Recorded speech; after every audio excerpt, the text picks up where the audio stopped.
Welcome to another episode of the Tree of Geek, Season 2, Episode 6, Crossing Swords. Shing. Cling, cling. On this episode, we're going to be looking at the many different swordsmen and swordswomen of the fantastical fantasy world. Who is going to come out on top? Who's going to best one another? We have a full bracket set up, so we're going to go over this and we're going to see what we come up with. But first, please, if you're on YouTube, remember to hit that like button, hit the subscribe, throw a comment in. Be sure to follow us on Facebook, Instagram, and any other social media platforms. And awesome news to all of our listeners who love us so much. We now have a Patreon. That's right, patreon.com/Tree of Geek, $5 a month, and you will get exclusive content like behind-the-scenes photos, videos, and audio clips, bonus episodes, and Patreon-only discussions on the Q&A board that's part of Patreon. You'll get to talk to us directly, as well as vote on future topics and polls, as well as guest appearances on the show. Who do you want to see, or maybe even do you want to appear yourself? And one day, we will have special merch that you can get your hands on that have the Tree of Geek design and logo on them, but that is not today, unfortunately. What about tomorrow? Maybe tomorrow. Support us because you love us. So that is our lovely little intro to Season 2, Episode 6. Well, Dude, you smashed it. Oh, well, thank you. Smashed it. I'm your host, Josh, of course, joined tonight by my amazing every week co-host, Michael. A jugger, H-Train. H-Train, as well as our returning listener and guest, John, or Jonathan, or again, can I call you Johnny? Orale vato. Guten Tag, geeks. We just spoke German. Nice. He did, didn't he? Actually, fun fact, I'm taking German on Duolingo right now. Is that the green one with the bird logo thing? Yeah, I think it works. I That's can say like beer. Yeah. I can curse in Yeah. like Spanish about as far as I can get, though. So as always, let's start this off the fun way. John, we'll start with you. What is new in your world? What's new in my world? I got heavily into Elder Scrolls Online lately. That's not new. You've been doing that for like 10 years. Yeah, but whenever you realize you've put about over 3,000 hours into a video game. 3,000 hours or $3,000? Oh, 3,000? 'Cause you No, put there's a money- lot more money into that. Yeah, I'm Yeah, sure. that one, yeah. Play to play, pay to play. There's a monthly reoccurring It's subscription. like in pay that. to win. Pay to win, yeah. Yeah, you get some pretty good Pay gear. for loot crates or whatever they're called. Well, I don't do the loot crates, but I mean, I've got that much time into it that makes my wife very uncomfortable, so. Yeah, we'll ask her how many hours she has into Sims. I'm also interested to see how they're gonna work with Hugh Jackman in the new Deadpool movie. He won't be in the new movie. It's not really him. Listen, you've had Radcliffe. one Wolverine for like so long, and how many Batmans and Spider-Mans have you had and like been different like people? You watch your mouth with Spider-Man. Whoa, Listen, whoa, Andrew hey, Garfield- hey, Madame Web. is Andrew close to Garfield my heart. Was Okay. too pretty to be Joking. Peter Parker, okay? I said that in the arachnophobia episodes. I won't get into it now. Yeah, so go back and listen to the Arachnophobia episodes where we rank all the Spider-Man live-action movies. Oh, But I've don't seen judge it. the audio quality because it's Ooh, yeah, significantly it's a bit worse. rough. It's a bit rough, like Venom 2. It's a bit rough. Shots fired once again. Speaking of a bit rough, I know it's been a couple weeks now. Keep in mind, people, when we're recording this, it's about 3 to 4 weeks between recording it until you hear it. So in our time, Madame Web just released, and talking about rough, wow. Was it worse or better than the Marvels? It's currently at a 3.8 out of 10. Now, granted, that's probably going to change the next few weeks. It'll probably go down. The Marvels is like a 5.4, I think, 5.6, which, by the way, I said last time I did watch finally. It's not as bad. No, it's a good, quick except movie. for the singing scene. No spoilers again, but there's the planet where they sing, and that lost me. But apparently Madame Web is not doing well. Like, it's actually lower than Morbius. I think more people have watched the Deadpool trailer than they've watched Madame Web. The Deadpool trailer set the record for the most views in a short amount of time. It's already over 20 million. It Again, looks good. It's only been out a couple of days It's hot. It is hot. at the time of recording. Just hot like the casting of the Fantastic Four that just dropped, and you guys have been probably digging into that for the last couple weeks. You've already heard our thoughts on Pedro Pascal. We won't get into that.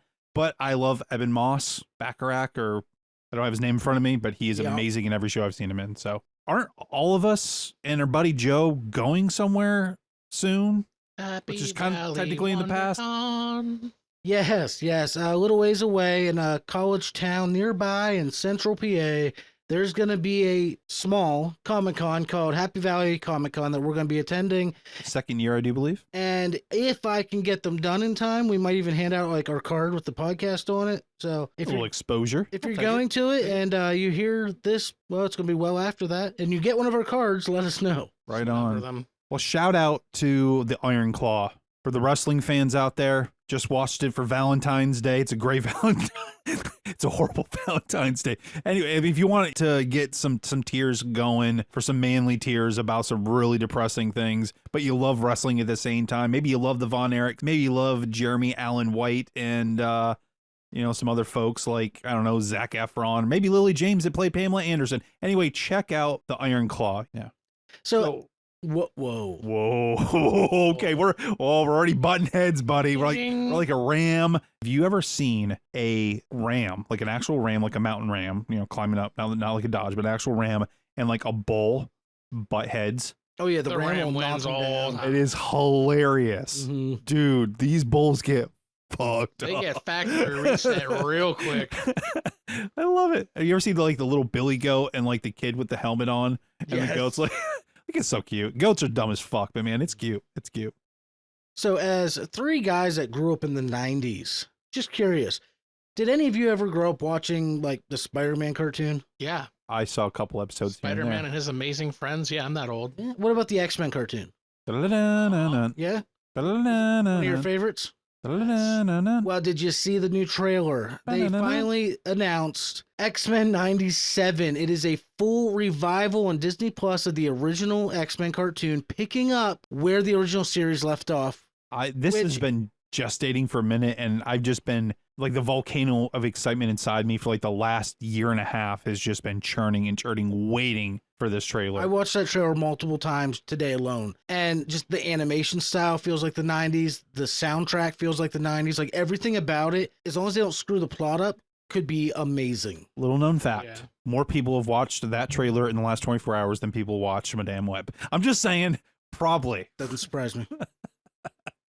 I'm sure there's some statistics somewhere. Hey, Trying to listen, I shrink like them Dakota numbers. Johnson. I like the girl from Euphoria. I think they got, she was in White Lotus. Oh, what's got her some good name? acting. Sydney Sweeney. Sydney Sweeney, like Yeah. she's really good. But Isn't Zendaya in that too? Euphoria? yeah, Okay. it's a decent show. Oh, don't watch Dune 2 because Anna Taylor-Joy is apparently in it now as a secret role. So stay away from that movie. Never even saw the original. Or Mad Max, Yep, just don't do it. since you don't like Anya Taylor. Would you rather watch Anya Taylor-Joy or another Tom Cruise movie? Which would you rather? I would watch a Tom Cruise movie and I hate him. Over Anya Taylor-Joy? This is going to be a great episode. So do you remember a while back when I was telling you I started rereading the Scott Pilgrim graphic novels? I do.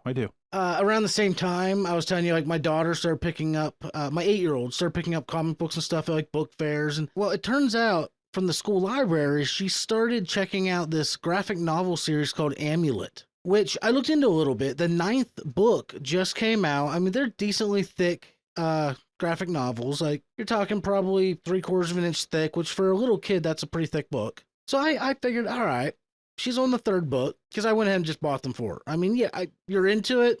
Dad of the year. Sorry, John. Well, I mean, she's into it. I'm going to feed it. Like, so I pick up the first book. I start reading the beginning. This book, this graphic novel starts out with this little girl in the back of the car talking to her parents driving down the road. A car's on their side of the road. They swerve. They roll the vehicle, smash into a tree on the edge of a cliff. The mom and daughter get out. And while the mom is trying to pull the dad out, who's pinned in the car, this little girl's holding onto the bumper. And then the car flies over the cliff and the dad dies. And then it jumps forward to like a couple years. I'm like, what is she reading? I'd like to apologize to all the Amulet readers out there for not giving a pre-spoiler warning. Now that It's Josh just gave 2 you pages into the two first pages of the book.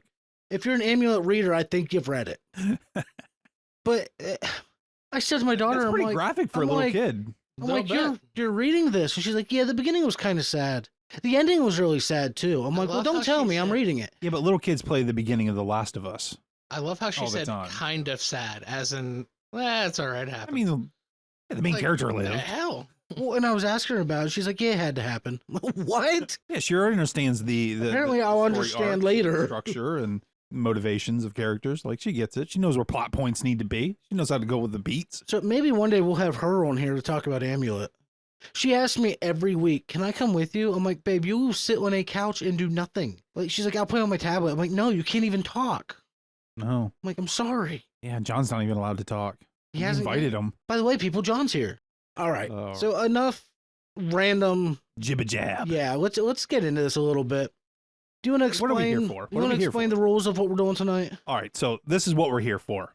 We have pulled together a huge list of sword fighters, mostly fantasy based. Josh and I decided we're both going to pick draft style who we would want to see in this. Now, yes, right off the bat, there are some crazy sword fighters out there like Deadpool or Blade or Jedi that are just crazy with swords, whether they're lasers or steel. They are not in this. We tried to keep it somewhat even, somewhat level based to where nobody was like crazily far above anyone else. So we're going to have these characters, these hypothetical sword battles in an arena. They're going in first round. They don't know who they're facing. Now, if they make it to the second round, they will have that experience going into the second round. They are sitting in the stands watching these fights go on. So they're like, oh, I just watched this battle with Conan. I might have him next. I might learn something here. Possibly. I mean, we can discuss that back and forth. We're not going to take an hour on each one of these fights. We will go through them relatively quickly because we're going to do this entire tournament of 16 fighters. So if Josh says this fighter's going to win and I disagree, we're going to give our points back and forth why. And then we brought in Mr. John here. Mr. John, he's going to put on his referee jacket and say, no, you know what? I'm going to pick this person over here. I've heard you both your pleas here. I, Judge John Judy, have chosen this person to win. That person will go to the next round. We originally thought maybe we should just randomly do it for each round, but Josh is like, we're going to do it bracket style. So we kind of put a bracket together that seemed somewhat fair. That way there wasn't like, oh my God, that should have been the end battle and it's in round one. Try to keep them somewhat fair here. So what's going to happen is we're going to talk about who the fighters are briefly, what their specialties are, weaknesses, yada, yada. We're going to say why we thought this person should win. And then the other person is going to say why they think that person should win or the other fighter should win. So that is the structure of how I believe that this is going to go. An extra level to keep this fair, all magic and magical items are fully nullified in this arena. So now, like the Witcher's force push, it's not there. Now, understand, all characters had their life experiences up until now. So again, like The Witcher, he has been around for... Yeah, and he's all the way up to season 3. These are live action depictions. These are not the comic book depictions. These are not the anime depictions. Yeah. These are not the out of an encyclopedia editions. These are not the fan-made video editions. This is Mad Mardigan from the Willow movie. And from whatever tidbits were thrown at him from the egregiously thrown away TV show by Disney, which I'm telling you was a really good show. It doesn't exist. Pirate it on. It doesn't exist. Pirate It's it, not even people. out. It's I'm not telling even you to out there. pirate that show. It's worth it. Okay, it's great. So should we get this rolling? Should we get the first fight going? Sure. Josh. So yeah, we like I said, we had the bracket. We will, if you're on YouTube, I'm gonna put the bracket on screen for. It's also on Instagram. Every time there's another round, we're gonna put the bracket up with it updated. You know, all that fun stuff. Yeah, it will also be. It is already posted on Instagram, Facebook, all that. You're saying you're going to update it throughout the video for YouTube? Is that what you're saying? Yeah. If you're listening on YouTube, keep an eye on the video. Every time we go to the next fight or the next round, I guess would be easier. I'll pop up an updated version of the bracket so you can keep track of who's where. Yeah, I think next round's good. Round 2, you'll boom. Here's who made it to round 2. All right, sounds good. All right, so our very first fight of the night, top of the bracket. Let me ask you a question. Did you do everybody's heights and weights and where they're from? Like, absolutely not. I did. I did it for every single one of them. What is it with you in heights? Heights, dude. It matters in a fight. It matters in a fight. Trust me. You're always on the heights. Guy in the world. I kick you in the knee. You drop him. And I went by the actor's heights, not what they say the character should be. Well, then I will announce the fight. You can give the specs. Okay, I'll just give the specs, and then we'll talk about their skills and all that stuff. All right, so first up, we have Mad Mardigan, Knight of Galadorn. It should be Disgraced Knight, but just saying. He became a knight once again at the end of the movie, once he defended Tyr's Lean. All right, whatever. Versus Roanoa Zorro, the Pirate Hunter. I want a clean fight. So Mad Mardigan, 5'11", 177 pounds. He's in his mid-30s. He's from Galadorn. His weapon is the Tyr sword, and his opponent is 5'10", weighs $182, in his 20s, Shimasuki Village, I do believe is where he's from, and he has 3 swords. Now, I guess I should throw this out here. First off, there will be spoilers about all the TV shows, episodes, books, maybe, or movies where too late. Well, there's maybe somebody's 5 pieces in a one piece sword, or 5. I don't know, however it goes. Now everybody has 1 sword. Some of these people specialize in 2 swords. These people got uno swordo. I put this in the text. They got 1 swordo. No, I'm just saying. You walk into the arena. This guy has a 3 sword technique. He gets to choose 1 sword. And it'll probably be the Wado Ichimonji katana. That seems to be his favorite one, is what I read. In his mouth. Well, it's like, yeah. So those are 2 fighters. We got the Knight of Galadorn versus a pirate hunter. Josh, who wins this fight and why? To start off, I'm just going to say I broke this down into some of their pros and cons. Mostly I just wrote the pros down, and then I compared a lot of those pros. Like the pros, like their feats, like what they've done? Well, for example, powers. Mad Mardigan, according to the movie lore, he's a very skilled swordsman. He's highly experienced in combat. He's proficient in multiple sword fighting techniques. He is agile and quick on his feet. He's easy. I read that wrong. He is easy with the women, though. You're not wrong. He is easy with the women. He can maneuver swiftly in a combat situation, again, as we see in the show. Sorry, movie, because the show got canceled. Well, Val Kilmer couldn't be in the TV show. He was busy. His sword was there, and his son's voice mimicking his was. So it was good. Then I have Zoro, who is a master swordsman in his own right. Yes, he uses his 3-sword technique, but he's also highly proficient with just swords in general. He's known for his unwavering determination and his will, just refusing to give up even, in overwhelming odds. So then I balanced them together. Swordsmanship techniques, strength and endurance, adaptability and tactics, determination and willpower. Yeah, I broke it down into almost a resume. That being said, I gave this fight to Zoro from One Piece. Okay. I just want to make sure you're done so I can tell you why you're wrong. Shots fired! Shots fired! Damn, shots fired. I'm ready. Listen, keep it clean. Oh, I'll keep it clean. Okay, so Roronoa Zo is in his world considered one of the greatest swordsmen on the high seas. He is a pirate hunter. Now, I mean, he's so good that there's people hunting him for a job. They're literally headhunting him. Hey, we want you to be one of our mercenaries. He cut the dude in half when he told him no. Mr. 7, goodbye, right? He's very good at taking on people head on. And he's even showed good martial arts skills when he's not even using his sword. But at this point in his career in the TV show, he is not the best swordsman around yet. Okay. He likes to think he is, or likes to think that he's gaining that, and that's fine and dandy. Now, Mad Mardigan claims that he's the greatest swordsman around. Is he?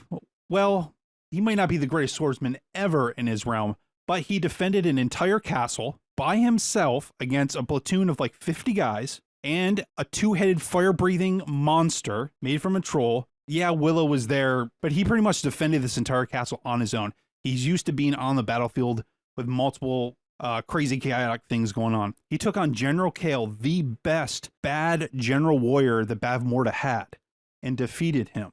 Zoro lost to Mihawk in the TV show, the show that he wasn't the greatest swordsman yet. Now, what he does in the anime, that'd be a whole different story. I based a lot of these fights a 3 out of 5, and I think Mad Mardigan, with his uncanny, lucky nature, the way he improvises and the way he kind of, like when something crazy is going on that he's not expecting, he somehow gets out of everything. And sometimes the focus of Zoro pushes him so much to the point in a fight to where he's so single-minded, he can't break out of that tunnel vision, whereas I think Mad Mardigan can. I think Mad Mardigan, and Mad Mardigan has been in countless military campaigns and battles up to these movies. So, I mean, he's used to just straight up battle all the time, not just against one dude or 2 guys or 3 guys, like army battles or like Roman type army battles. And that's why I think that experience, 3 times out of 5, Mad Mardigan takes this. I mean, that's cute, but not right. Well, that's why we have a judge here. So my issue with that is that, yes, Roronoa, or we'll just call him Zoro, because that's what they call him in the show, not to be confused with the Spaniard Zoro. I apologize to everybody that we didn't put Zoro, the Spaniard with the mask on in this. No. But it maybe down the line somewhere, but he's not in We this. started with like 60 people, went down to 16. Okay, give me a break. He didn't make our draft. I'm Right. sorry. So yes, okay, he does have a tendency to get single-minded on something. He doesn't even know his left and right. He gets lost all the time. Oh, does he? Okay. But that happened one time during his fight with Mihawk. And according to the live action everything, Mihawk is like the god of swordsmanship.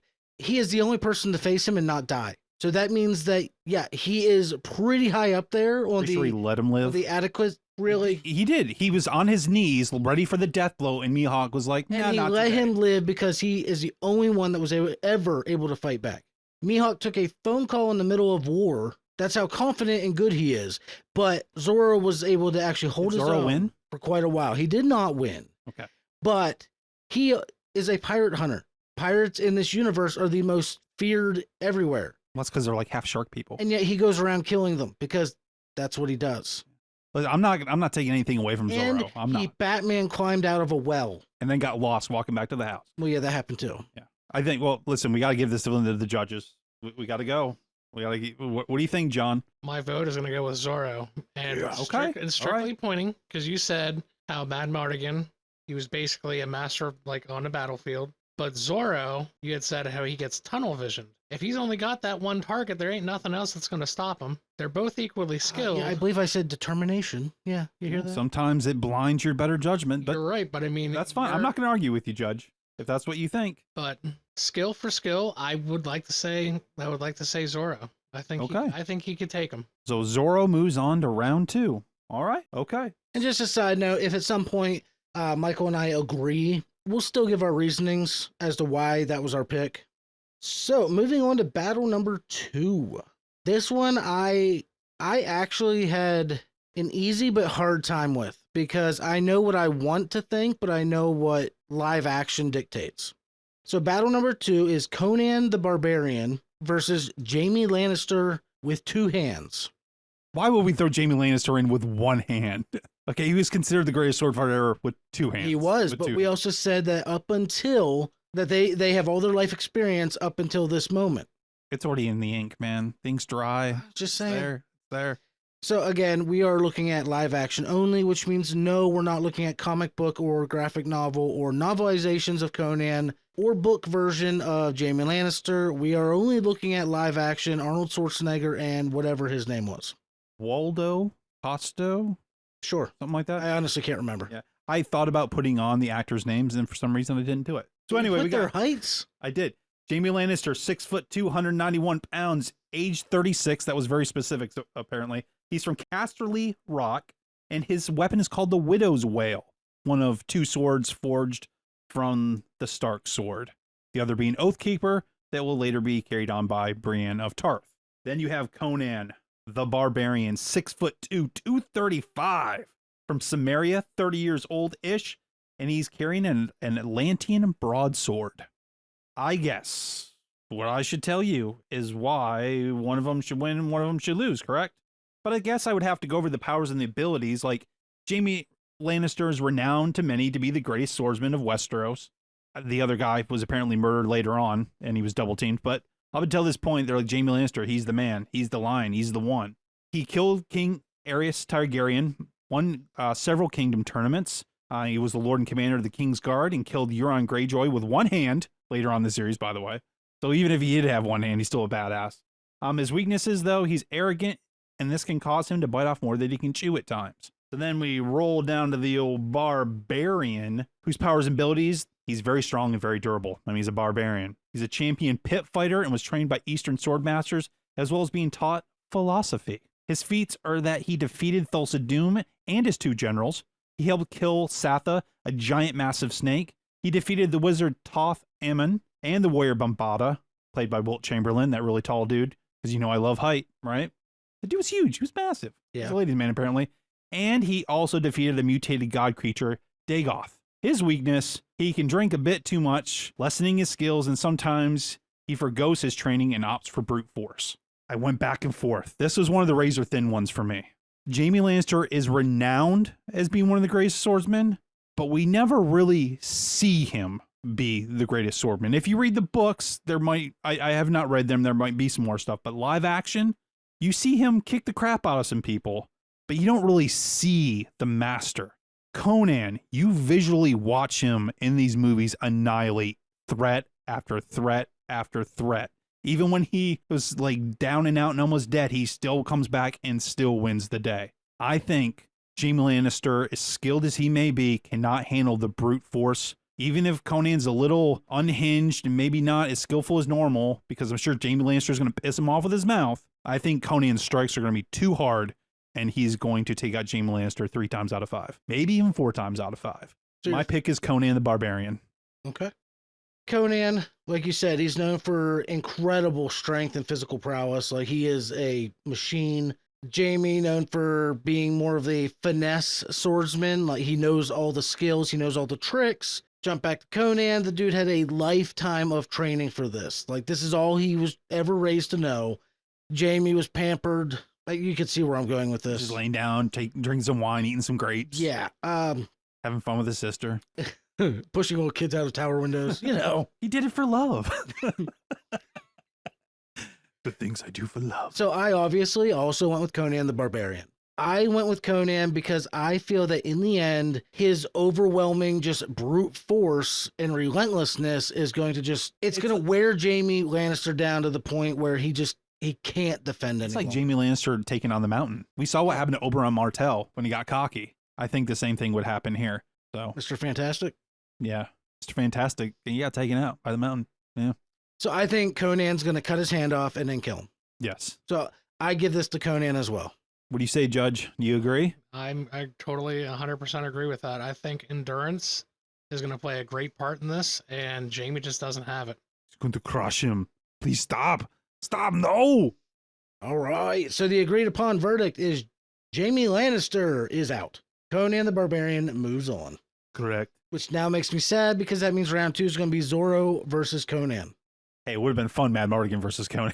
That would have been hilarious. But That would have been Comedic fight, yes. So next up, we have Lan Mandragoran from the Wheel of Time series versus Inigo Montoya from The Princess Bride.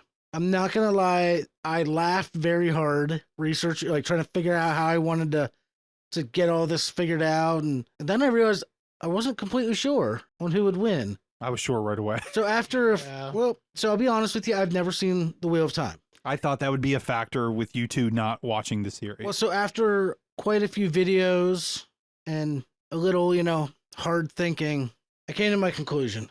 And it's going to be Conan the Barbarian. he just jumps out of the stands into the crowd. I don't like either of you.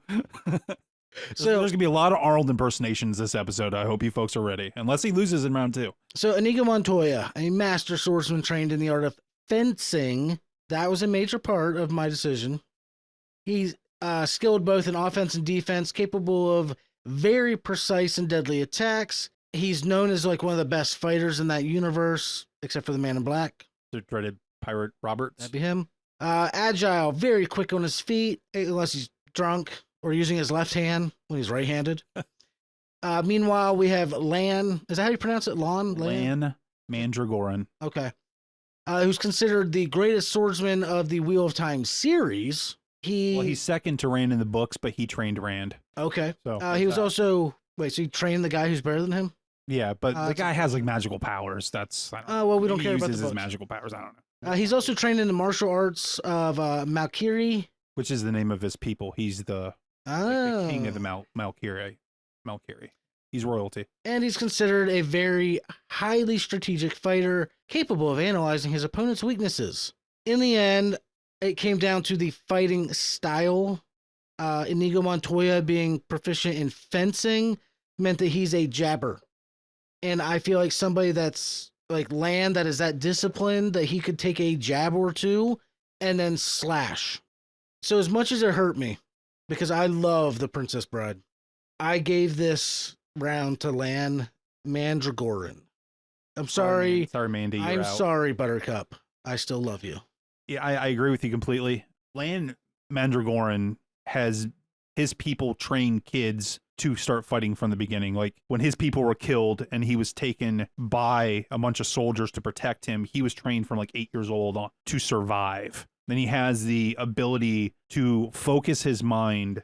There's a certain term for it. It's called the void technique, where you can ignore pain and ignore emotion to keep you Like, I know this said this was for Zorro kind of a weakness, but to give you that one mind track like that, Well, focused on this. There's being narrow-sighted like that. It can be a pro and a con depending how it's used. Definitely. Yeah, well, because he's known for being in massive battles as well. You know, as shown even in the series, taking on multiple targets as well. And that's kind of why, again, I went for him over Inigo Montoya, as much as Inigo is awesome. And I think, given another round against Men in Black, Inigo might have won in that movie. He didn't, of course, but I think when you have somebody that's trained for duels and somebody that's trained to take on monsters, yeah, and survive, I think you just got to give it to Land. So I looked up some videos because, again, I didn't watch real time. And the videos I saw makes me want to watch it. I love that show. The one that triggered it was it was on YouTube. It says season 2, episode 1. I'm not going to give anything away in case someone didn't finish season 1. Spoilers. But I just know that he came like running in, did like a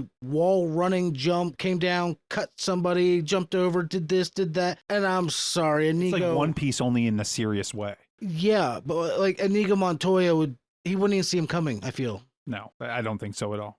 But there you go, Judge. What do you think? I'm gonna give it to Lan, and the reason why is if it came down to skills, he has more of a shot to beat Inigo. As much as I hate to say it, you lose those swords and it comes down to hand-to-hand combat. Oh, Lan can definitely mess you up with like some Yes, ninjutsu or but something. I don't know if Inigo could. Is there martial arts from Spain? Because he's from Spain. Do they do that over there? I don't know. Drunken boxing, maybe? I don't know. That's Chinese, I think. But anyway, so there's that fight. Let's move on to the next one, guys. Let's go. Let's have some fun here. You know what I'm saying? I am pumped for Maximus Decimus Meridius yeah, versus Legolas Greenleaf. I am just on this fight right here. This is, I know right on the surface it seems easy to see a 5'11", 180-pound, 40-year-old man, Maximus, go against a super old elf that is 2,931 years old. That's 5'11", 170 pounds, hailing from Mirkwood versus a guy that's hailing from Spain. Listen, we already know that elves are a little bit more than humans. We know that they're stronger, they're faster, a little more agile, a little bit more than these humans than like, say like Jedi. They're not like super crazy. I mean, men have killed elves in these movies, right? It happens. And I think, personally, man, I went back and forth in this, and Legolas is so good. And he's taking on orcs, and he's taking on trolls with his 2 fighter knives, and he does a lot of arrow shooting. I think that's what kind of came down to, like, what skills does he actually use, and what does he actually have, and what's he really proficient in? To me, Maximus is trained to do one thing, and that is kill, kill, kill. This man doesn't even look like that tough physically in the Gladiator movie, but point out that there's a guy in there who played Conan in the Conan TV series, Rolf Muller, and he beats him up. Like, he makes that guy give him respect. Like, he's not afraid of anybody. Like, he takes on multiple trained gladiators who are trained. Their only profession is not to just win a war or to keep a castle safe. They're just to kill, because if they don't kill in the arena, they die. They have to do absolutely anything necessary to live. And I think as skilled as Legolas is, and he's going to get some shots in on Maximus, I think Maximus takes him. I really do. Only because Maximus is he's not trained to just take you out and like have some fun. Like, he just wants to murder you. The guy is crazy. You guys have seen Gladiator, right? The guy's nuts. I give all the skills he's trained in the Rome. And again, this is another thing where they both have battleground experience, being in huge army warfare experiences. I don't know. I can't keep repeating myself. I give it to Maximus. Tell me why you're shaking your head, because I feel like you're disagreeing with me. And I knew I'm probably going to lose this one, but my heart still goes with Maximus here. I do. Well, you're right that Maximus does have an incredible amount of combat training, especially close combat. Legolas is more, he's an archer. We know that for a fact. My issue comes in with, even in close combat, elves aren't slightly above humans. Elves are significant, especially in this case, without magic, they're significantly above humans in the sense that they are incredibly dexterous. They're light on their feet. Same thing, basically. Everything from vision to hearing to, like, they just have that sixth sense about them that I feel like Legolas could predict almost every move that he's going to make. And in a one-on-one, I think Legolas could just wear him down, just evading until put in the final blow. I know it sounds like a pansy way to win, but Maximus... It's what Bronn did with the guy in Game of Thrones. Even if you watch Gladiator and you think, wow, this guy's insane. He gets tired. You never once see Legolas panting. That's true. That is true. I feel Listen, this one's razor thin for me. So like I went back and forth a lot on this one too, because as much as I love Lord of the Rings, I can't deny that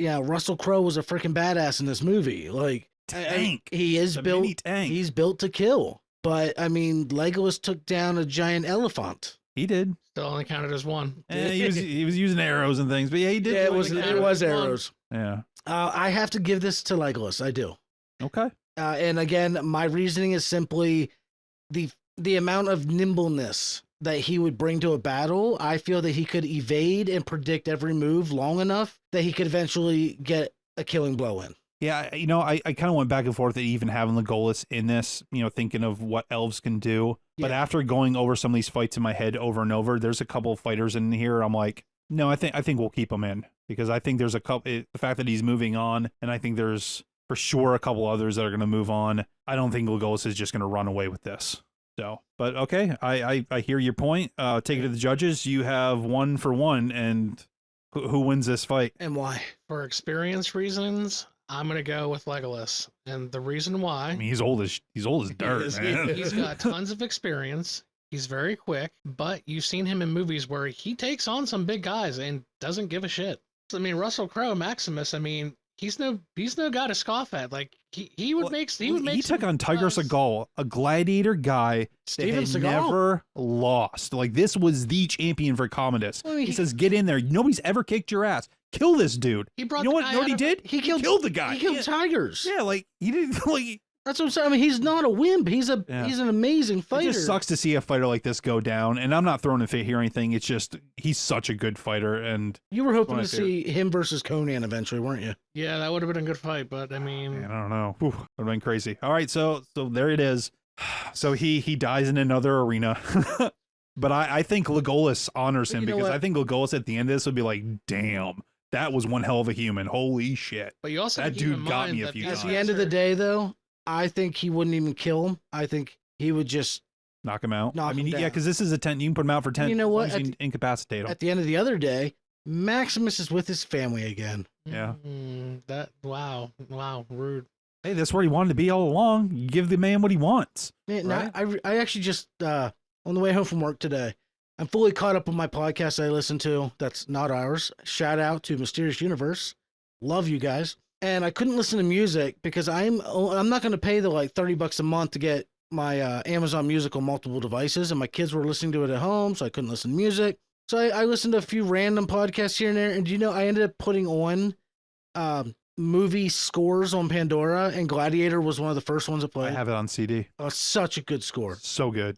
I have Braveheart on CD too. I can listen to scores. Those two back to back. Over normal music, I'll listen to movies, mount soundtracks. So on to our next fight. Man, here we go. This is we got a burner here. This one we argued about the second they got paired up. Oh man, this is one of those like.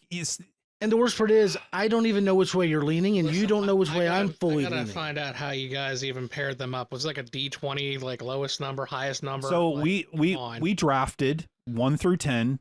No, we did so many, and then we dropped off a couple to make sure we ended up with 8. Yeah, we did 10 of them. Then we both discussed and got rid of the bottom ones on there, so we ended up with 16. And you put the bracket together, so you took the number 1 versus 16, 2 versus just like 15. you would in football that's coming up. I went top bottom, yeah, so and that's how. So what were our middle choices? It is essentially, as it got added to the list, they got added to the bracket. But the thing is, like, when I would pick, I was like, I wonder. It wasn't like, ooh, I'm making a dream team here. I was just wanting to make sure there were certain fighters I just wanted to be in this tournament. It's not even that I thought they would necessarily win all the way. I just thought that they would give a good, entertaining fight. I seriously thought you were targeting me with this fight, because, like, really, come on, this is not easy to choose from. No, I mean, how do you think we feel? Dude, I would have been angry if it would have been like Conan versus Connor McLeod in the first round. I would have been like, what the hell, dude? That'd been a waste of a round. Yeah. So, talking about this fight here, who is it? Well, we got Geralt the Witcher, 6'1", 200 pounds. He's around 100 years old. He is from Kaer Mohin, which is a Witcher school. That's where he got dropped off. He's not from Rivia. That's not where he's from. I thought he was like 200 or 300 years In the TV show, he's around 100. Oh, okay. Yeah, this is off the TV show, not You're the right. video game. You're right. Aragorn, King Elisar, male, 5'11", 170 pounds, 87 years old, and he's from Arnor, right down the block. Keep in mind, he's part of the Numenor bloodline, which means 87 is like 30. Yeah, he's a Dunedain, a race of men who live longer than regular men. He's said to have great endurance. He's a trained ranger, and he's battle-tested as a leader, learning to sword fight from many around Middle-earth, including the elves. He battled several ring wraiths and survived. He took on a couple Uruk-hai and survived, trolls, goblins, and others. His will and courage was strong enough to command a dead army to listen to him when he's like, no, you will suffer me. Well, yeah, he had the sword, but it was like, nah, listen. He had the balls to go in there. Yeah, I tried to write down a weakness and forgot, but what weakness does he really even have other than he can die because he's mortal, I suppose. Arwen. Arwen, yeah. That's like his only real weakness. Yeah, he doesn't really show a lot of weaknesses, and like, because he withstands the allure of the ring. He's like, nah, I'm good. I don't need and that. he rode a warg off a cliff arm first. I mean, like, not by choice. he's Not by he's a bad choice. dude. And I forgot his weapon is the reforged Endural Fire of the West sword, which is, man, you don't mess with that sword. But you got Geralt carrying around Kaer Morhen.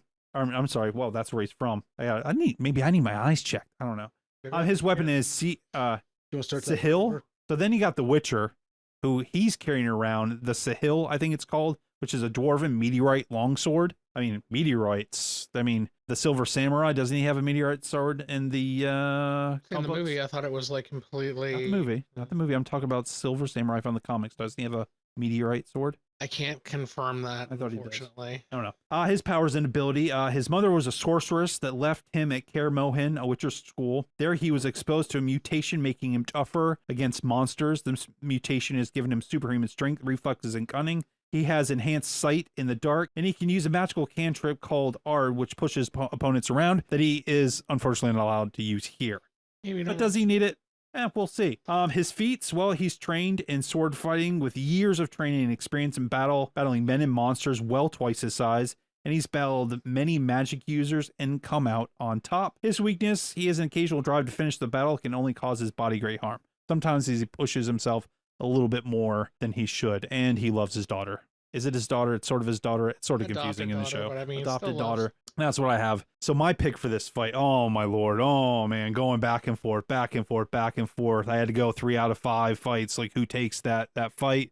Aragorn is a guy that, I mean, these guys have faced very similar beasts. In their own respects, yeah. In their different universes, like these massive monsters, and they're nothing's gonna pop out in front of them that they're really afraid of. What came down to the winner for me was the actual visual style of these characters fighting on screen, and the stuff that Geralt does. Though the season to me was not the best season, but the final episode or two that Geralt fights this other magical guy, the way he moves that sword, the technique that he does it, and the fact that he's strong. I know Aragorn's just a smidge over human, not quite elf. He's a smidge over. Geralt is mutated to be stronger. He's like a super soldier. He's almost like Captain America in a way. And I think he will wear out Aragorn. I do. And Aragorn will never quit. You're going to have to kill Aragorn. But the thing is, the Witcher has no qualms about doing that. He will kill a king. And I think he does here. I think he beats Aragorn, but it is so... He's going to walk away limping and bleeding. But I think he takes Aragorn here. I really do. How fast Geralt is in that show and how brutal he is. And his technique is so smooth. How often does he really get hit by anybody in the show? Like, ever. You do see Aragorn get tired. I mean, he keeps on going. He's a tough dude. And I'm not taking anything away from him. I just think Geralt is one step ahead of him physically. And I think that's what takes it. Yeah, Aragorn's a ranger and he's supposed to protect people and he's fought some bad things, but Geralt's every single day business is to make money to kill monsters and to kill demons and whatever else he's paid to kill. Aragorn occasionally gets to just chill with his woman in Lothlorien or in Rivendell and just drink tea. Meanwhile, Geralt's out there mass murdering people. I think he's got more bloodlust. And I'll stop talking now, but Geralt, that's my pick. Here's my issue with with what you're putting down. Okay. Yes, Geralt could definitely he has that enhanced physical abilities. Yes, he's that gives him the advantage on strength and speed. But the Numenorian heritage of Aragorn, it's not just longevity of life, it's also a higher resilience. It's going to take a lot longer to wear out. So I think that the outcome of this is going to come down to the technique over brute force. Because, like you said, he's stronger, but Aragorn can last longer. I don't think wearing out is going to be the issue. I think it's going to be the technique used. And like you said, Geralt has some pretty amazing, techniques going on there. In my opinion, so does Aragorn. He's got tons and tons of training. Like, that is his life. Like, he lives out in Middle-earth on his own. He kills to live. He doesn't hunt things down for a living. But whenever it comes down to any type of fight, he doesn't shy away, and he knows how to kill things. Not just hack and slash. Are we saying that The Witcher just hacks and slashes? He has no technique? I'm just asking. You putting words in my mouth? No, I'm asking. You're putting words in my mouth. All right. Uh, Go to your corners. but Aragorn, he's also a very experienced leader. And I feel like that's also going to give him a highly strategic vantage point because he's used to looking at different ways to solve an issue rather than I feel like The Witcher or Geralt is just going to be more of a, almost like Conan, more of a straight on, that's my target, that's what I'm going for. I give it to Aragorn because I just feel that Aragorn has more finesse and a little more tactical upsides that I feel that he could get. It's going to be a heck of a battle. You're right. I mean, whoever walks away is going to be hurting. I look at it this way. I think Aragorn can do everything The Witcher can do, but I think Witcher also can do what Aragorn can do and do more. Everything you can do, I can do better. Anything you can do, I can do better than you. I'll put that clip in. We'll get copyright infringed right away. Yeah. Judge, we need you. Yeah. Now, I want to know right away, have you watched all of The Witcher? And have No. you, Josh, watched all of The Witcher? All of Henry Cavill.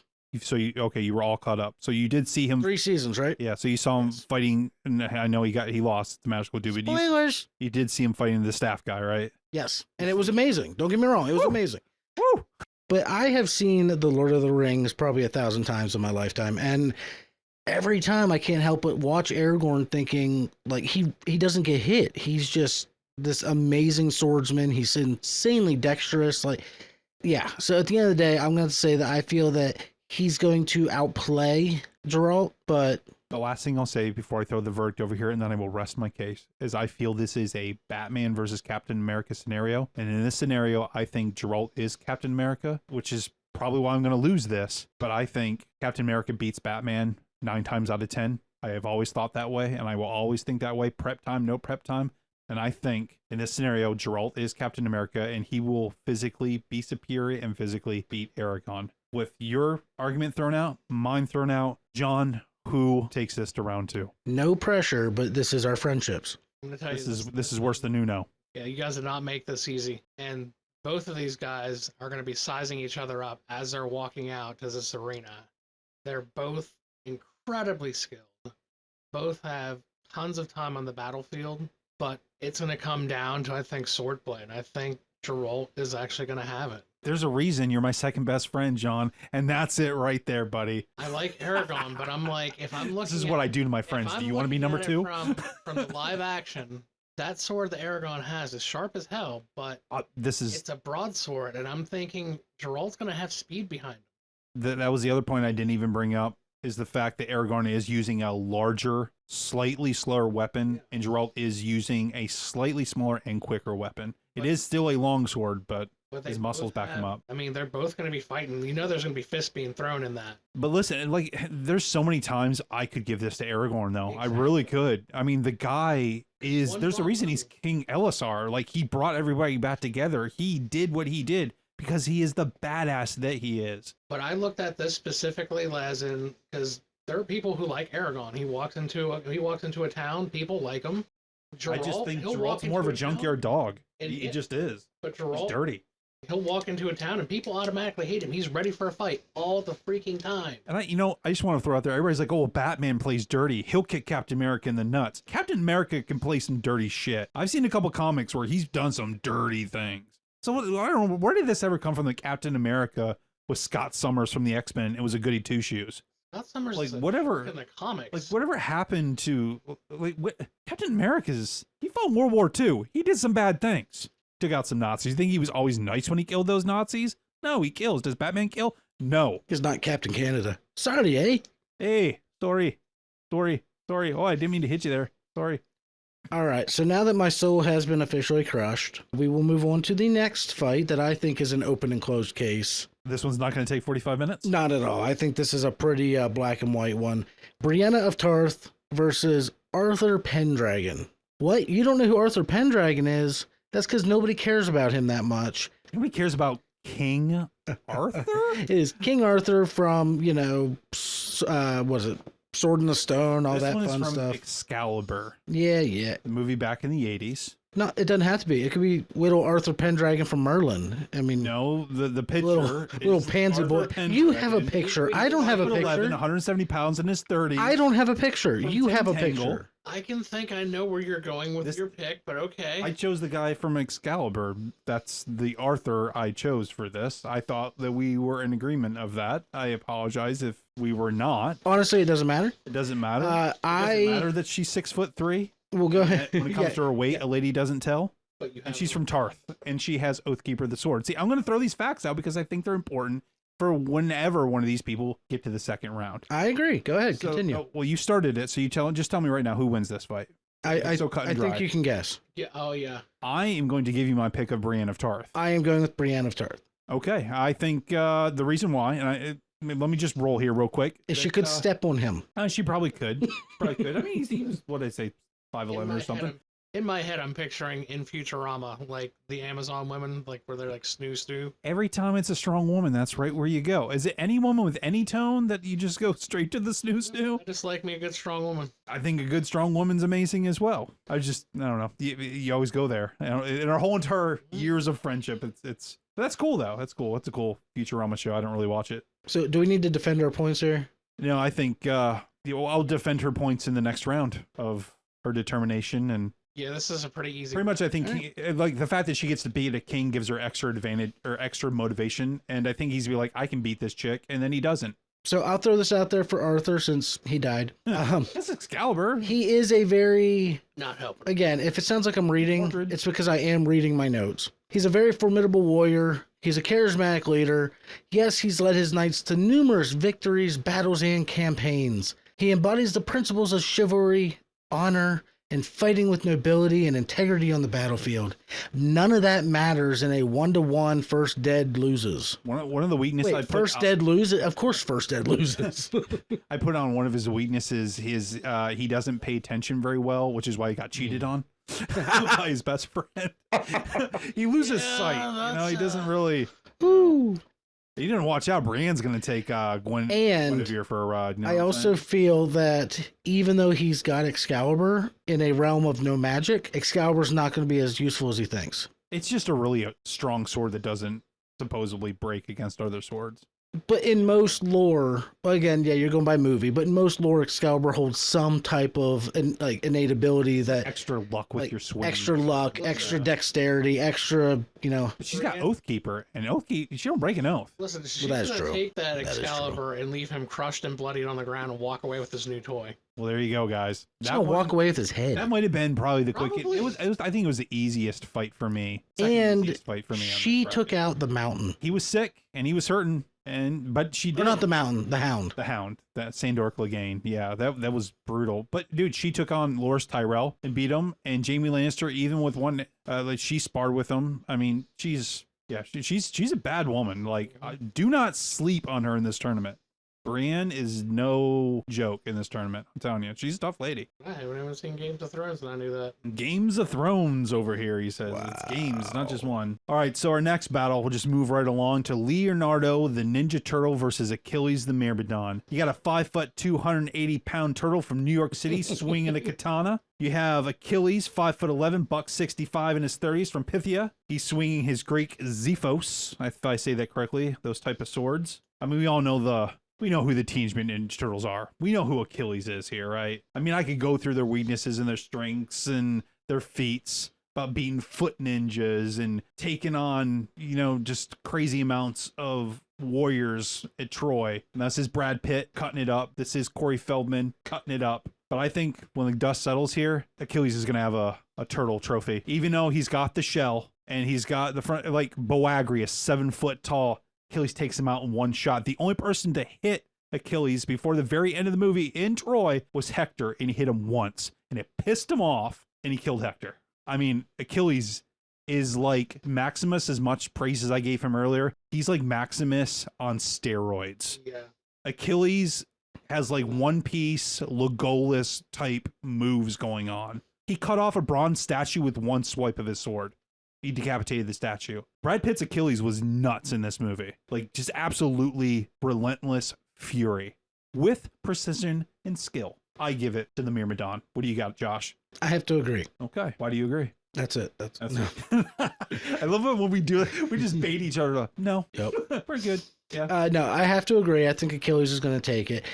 I will admit, I had a much harder time figuring this one out than I thought I would, even though it came down to the fact that, yeah, Achilles was dipped in the river Styx, and that's why his heel is the only part that's the myth. Not yes, the movie, but yeah. the myth, yeah. But his heel is the only, spot that can be harmed. No magic means that none of that matters anymore. In all the Ninja Turtles, Leonardo usually, well, all the Turtles, they rely on stealth and the element of surprise and teamwork. In a one-on-one, I think Turtle Soup is on the menu. Yeah. Final take here. Leonardo is trained to stop. He is trained to trap people, tie them up. Kill. Achilles is trained to just dismember you and probably piss on your I corpse. still can't believe Leonardo made it on this list. He's a good draft pick. John, do you agree with this or disagree? I'm going to agree with you wholeheartedly. As much as I love the Ninja Turtles, if we're going live action, Achilles got it in speed and strength with spades. I think he'd even kill the turtle from the Michael Bay movies, personally. I think he still would. I think he'd give him a little bit more of a challenge, but Achilles is like, we can do this. And he wants, like, his goal, obviously, he wants to be remembered. The whole entire purpose of the movie Troy is to prove who can be legendary, whose name passes through the annals of time. Wow, is that the turtle? He's dead. Doesn't change the fact that I love turtles. Our final matchup of the first round is, in my opinion, another fairly easy one. I know you're looking at me like I'm an idiot, but no, I'm just baiting you with looks. It is Connor McLeod from Highlander. Connor McLeod of the Clan McLeod versus the she-devil herself, Red Sonja. Oh, it was Xena. My I bad. was going to say, damn, dude. Listen, if she were on this list, it'd be an entirely different outcome. So, speaking of powerful women, John, Red Sonja. Snoo. Sorry. So I will say, I was highly disappointed we couldn't use the comic book versions because Red Sonja in the comic books is absolutely insane. And she has a movie coming out next year. They are remaking. I know there was one in development hell forever, but there's an official one actually happening. It has a director, it has a writer, it has a cast. It is coming out next year. If I still have the image, I'll send it to you. I'd use Chat GPT to make a Red Sonja played by Alexandra Daddario. It's perfect. It looks perfect. So it was awesome. I did send you guys. Did you, John? Did you read the Chat GTP that I sent you about Leonardo versus Achilles? Yes. And even the internet's like, yeah, Achilles wins this. Yeah. So tell me about these two fighters. All right. So Connor McLeod, as we know, he's an immortal from the Highlander series, meaning dude cannot die unless he's decapitated, realm without magic. That goes out the window right away. Okay, so just like Achilles. And you only have to go down for 10 seconds. Right, so and one stabby and he's dead. So he's been knocked out. Well, this is true. But he's also been alive for centuries, which means he has had literally hundreds of years to hone his skill, become this master swordsman. He's used various swords throughout history. I mean, he's been around for how long? You know he didn't use the same one forever. Well, here he's going to use the Ramirez Dragon Katana. Hey, I have that sword. You do? I was about to say, John's got a replica of that. Yes, nice. Then we move on to Red Sonja. Even in the movie, even though it was not the most amazing thing I've ever seen, she is still considered the greatest swordsman of that fictional world. She is swordswoman, sorry. She's known for incredible skill with the blade. She's extremely agile. She's very, very fast. Well, she was trained by masters. I mean, they show it happening. Right. And she's also known for being very fearless. She will just, kind of like Conan, same universe, just go at it until she just dies of exhaustion, basically. Well, in this movie, the one sorceress lady gives her powers of above average strength, speed, and agility, and she will keep them as long as she is not defeated by like a man that wants to. It's confusing. It's like a man, she can't lose to a man that wants to sleep with her. Like she can only, if she sleeps with a man that has not beat her honorably, she loses her powers. There's actually an entire. This movie's very dated. Oh, there's a whole comic book art to that where Conan's like, all right, and he beats her so he can sleep with her. Yeah, because he's fucking Conan. This was a little back and forth, but it was very heavily one-sided for me. While Connor has been around for a long time, I feel like if you watch him in the movies, the shows, whatever medium, he's not a good swordsman. He's sloppy. He aims for the head every time. That's it. I know you're looking at me like I'm insane, but and kind of like we just talked about Achilles and everybody else, Red Sonja was that's her life is to kill. Connor's killing is to survive. So while he's with Jaime Lannister sipping on tea, Red Sonja's out there murdering her dinner. Egypt with his adopted son drinking. Oh, my bad. Or getting dropped off by Sean Connery in the middle of the ocean to walk back. Or was that Highlander 2? That's the first one. Was it the first one? All right, yeah, the second one doesn't exist. That was a horrible movie. I did not like the second one. Anyways, I have to give this one to Red Sonja. I feel that Connor is just a little too sloppy in his sword play, and I feel that she's going to very quickly overwhelm him and just run him over like a freight train. So here's what I got for you. It's a big disagreement. So Connor McLeod gets trained by Ramirez. Ramirez gets beat by Kurgan. Kurgan takes out every other immortal that Connor has not faced on the planet and beats them, cuts their head, takes the quickening. So what does Connor do against Clancy Brown's Kurgan? He kicks his ass and cuts his head off, and he becomes the last immortal to win the prize. So in that series, when you cut somebody's head off and you take the quickening, you're taking the experience, the skill, the power of that person and everybody that they've defeated. So at the end of Highlander 1, he has the experience of every single immortal to ever walk the earth. The skill of every single immortal to ever walk the earth. And I think that skill is what kills Red Sonja. Yeah, she's been trained. Yeah, she's got a little bit of... she doesn't have anything Kurgan didn't have. And Kurgan was vicious. I mean, he brutalized people for fun. He played with them. That is Clancy Brown. Clancy Brown. Oh, that's love me some Clancy Brown. Well, that's just what Clancy Brown does. That's his weekend. I've got something to say. Now, I won't get into it. I've seen all of the Highlander TV shows. I've seen all the movies. Now, granted, some of those movies are not put together very well. And whatever Highlander 5 made for TV was or something that was even worse than the one with Edge in it, Endgame. You know, that had Jacob Kell, which again, and how did Connor die in that movie? He chose to die.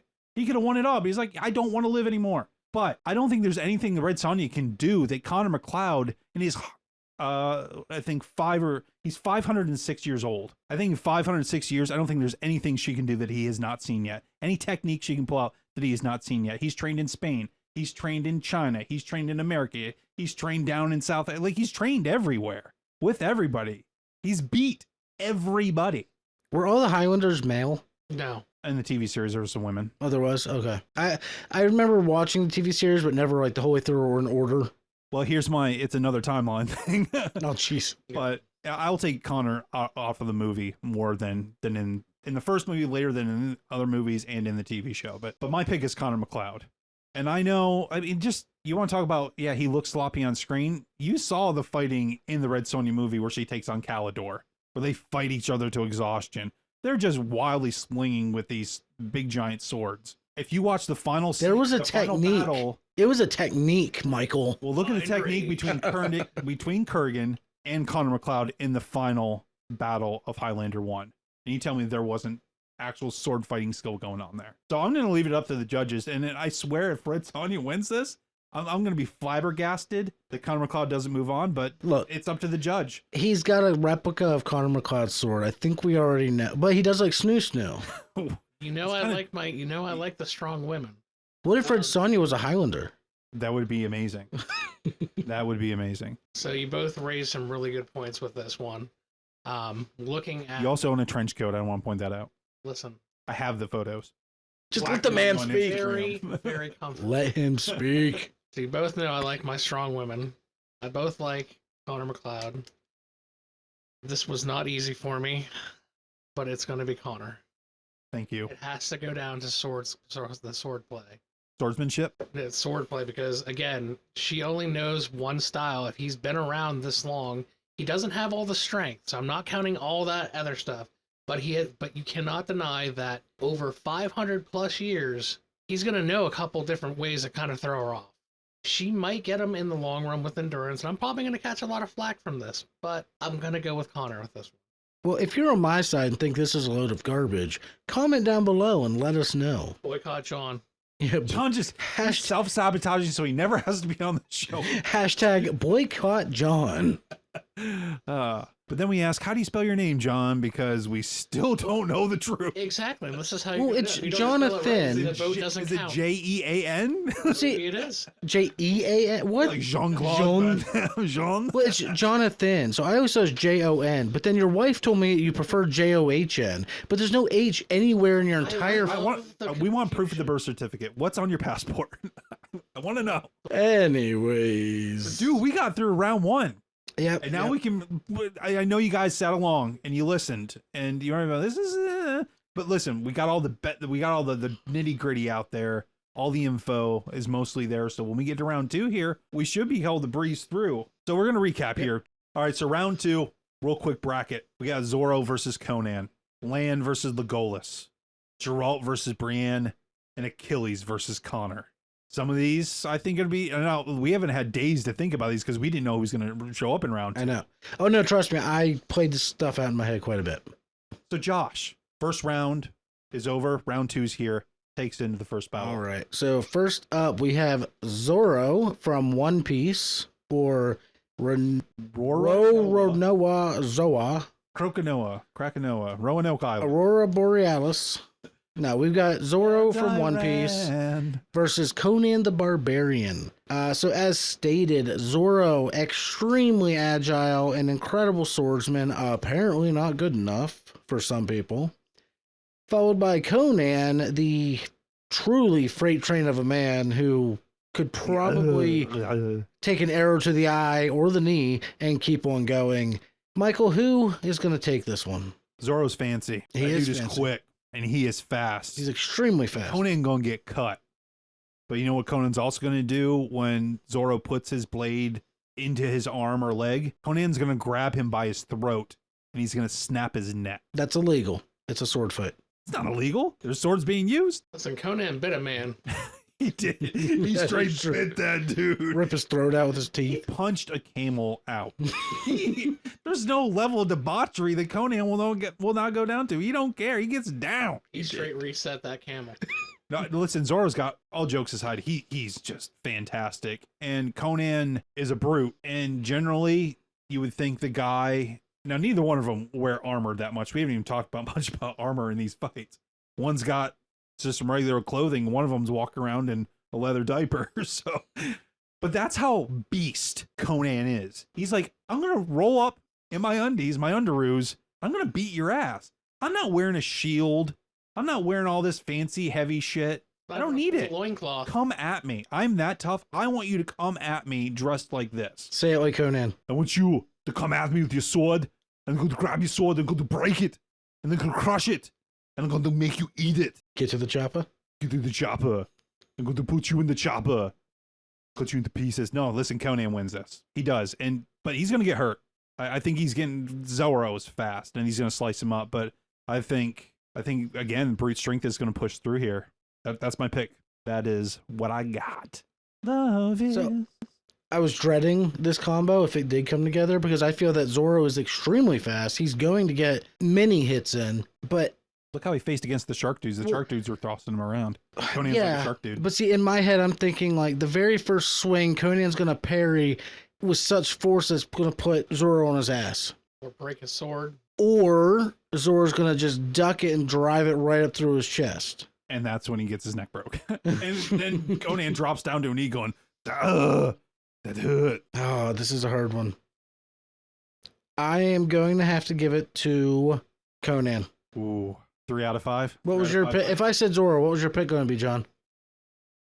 Honestly, as I'm looking at this, because at this time in second round, they both know who they're going to be going up against. Right. So Yeah, they've been watching from the crowd. they've been watching from the crowd, so they know what's going to happen. Conan knows he's going to be quick. He's going to see how he's going to see how quick like Zoro is, and Conan, being a pit fighter, is going to know how to work around this. I think a lot of people gloss over that fact that he, from like He's not probably he's not 17 to like 22, was a gladiator pit fighter. Yeah. Yeah, and it was to the death. Like this guy did like Yeah. Again, if you're a gladiator, you don't win, you die. yeah. There's not, well, you Not good, stupid. good He's job, smart. Johnny. Maybe you'll get him next week. No, you're dead. So are we in agreement? We're in agreement. I'm going Conan.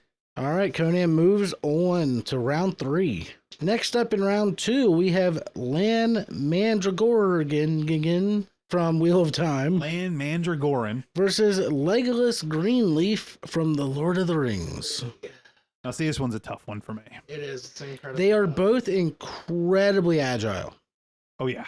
While I feel Legolas absolutely has the upper hand when it comes to speed and reflexes, just from what I've read and seen about Lan, again, I haven't seen that series, he is trained in what seems like an incredible style of martial arts that I feel like while he may not be able to match the speed, I think he's going to be able to match the attack. There's some creature called, I think, like Mydrals.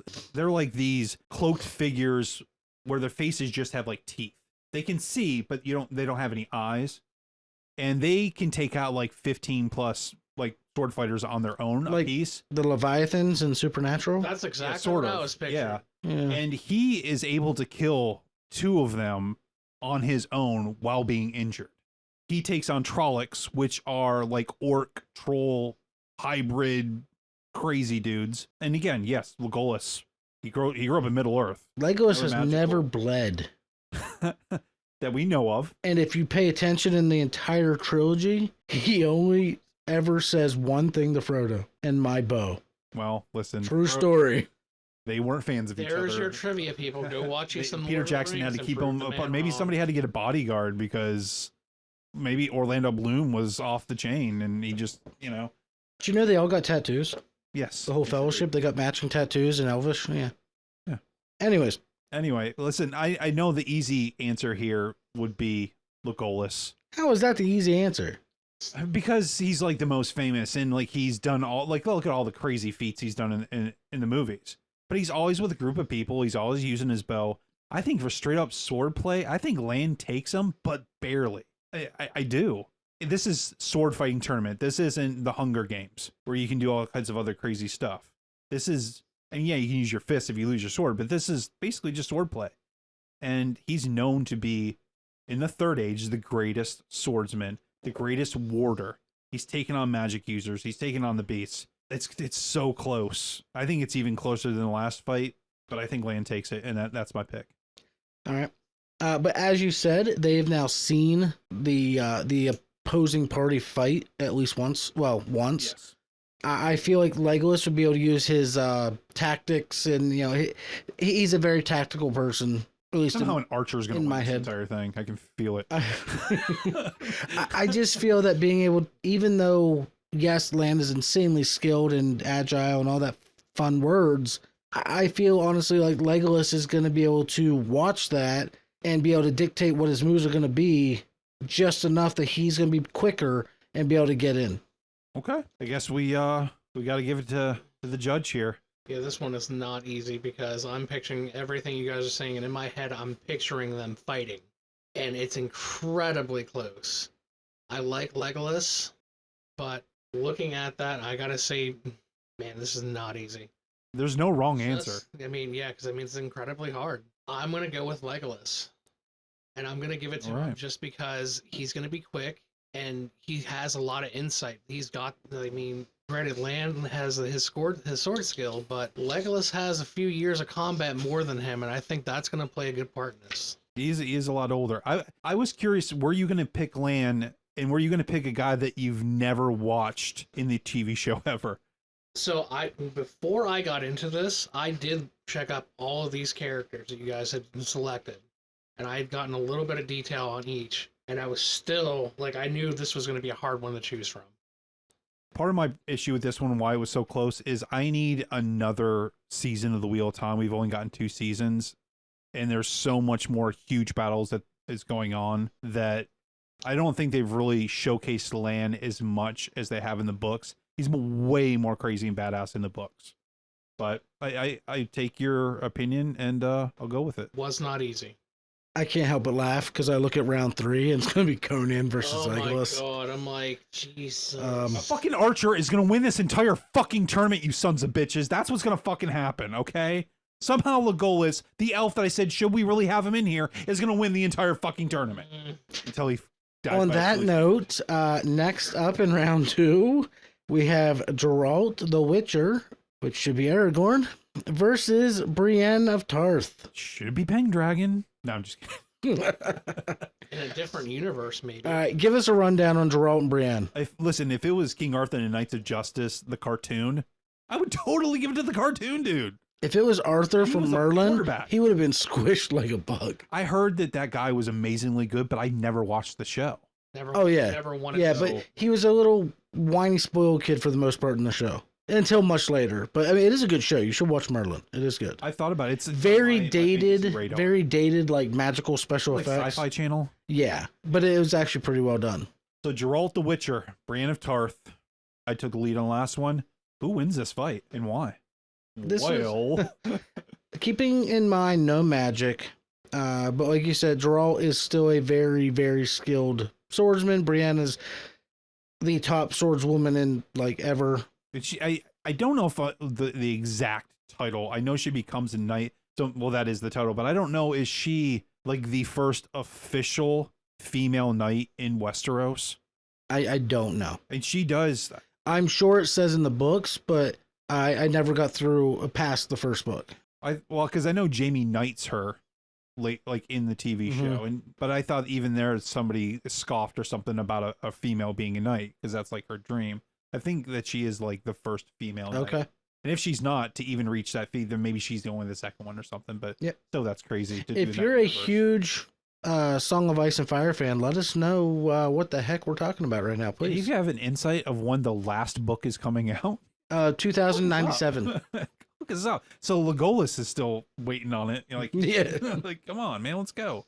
This is actually kind of a difficult one. I'm leaning towards Geralt, but at the same time, Brienne is incredibly skilled. Like, I'm almost putting Geralt in the same category as the Hound. I can see that. Like, as a brute force fighter, like... Endor Clegane was no joke. Oh, man. Could Brienne beat the Hound when he was healthy? When he goes into that tavern and he says, I'll take every fucking chicken in here, before he gets injured, because that's when it all starts going downhill for him. Could she beat him at that point? I don't know if she could have. See, I want to say yes.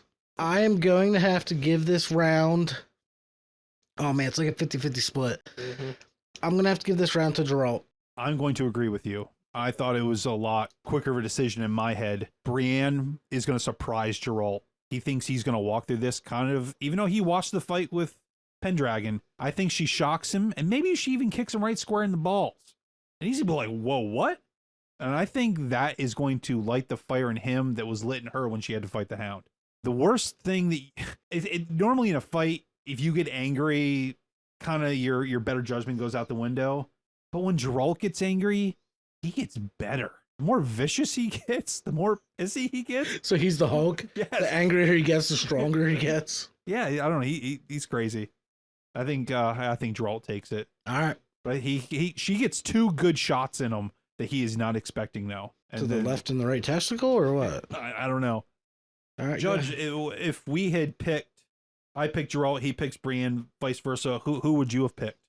So looking And make at sure that this- you're right up in here. Make sure your grill's right up in here. So looking at this, I mean, I can see her trying to surprise Geralt, especially seeing the battle that he just went through with Aragon, and him looking at the battle she just had.